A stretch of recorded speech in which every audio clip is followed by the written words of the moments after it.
This is the first week. I chose this book here, الإجابات العلمية على الإشكالات العقيدة للإمام Ibn Uthaymin rahimahullah. And basically it's a book where the Shaykh is asked various questions regarding the Islamic creed and he answers them.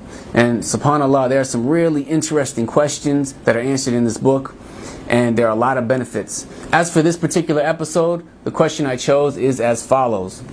If my actions are from the decree of Allah, then how can I be punished for my sins?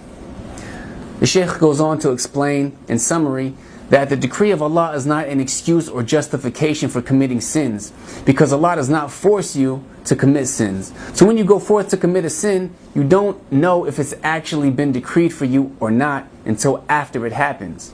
So before committing a sin, instead of assuming that something bad has been decreed for you, you can assume that something good has been decreed for you and go forth and do something good. And you can compare it to this worldly life. In worldly matters, you strive for something good when you see good in it, and you avoid something when you see bad in it. So why not implement the same mentality regarding actions that will affect you in the hereafter? For example, if someone has two paths in front of them, one's easy and safe, while the other's difficult and dangerous, no one's going to choose to go down the difficult and dangerous path and then say, well, it's my destiny, it's the qadr of Allah for me to choose this path. Rather, they know in that moment that they have a choice, and they choose the easy and safe path. Likewise, when it comes to actions that will affect you in the hereafter, you have a choice.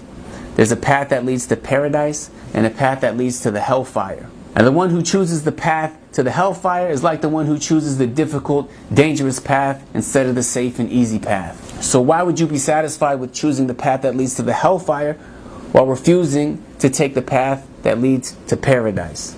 And in fact, there's a proof in the Quran that the divine decree is not an excuse for committing sins. Because if human beings could blame the decree of Allah for their sins, then they could use this as an excuse even after Allah sent messengers. But rather, Allah tells us about the messengers He sent in the Quran.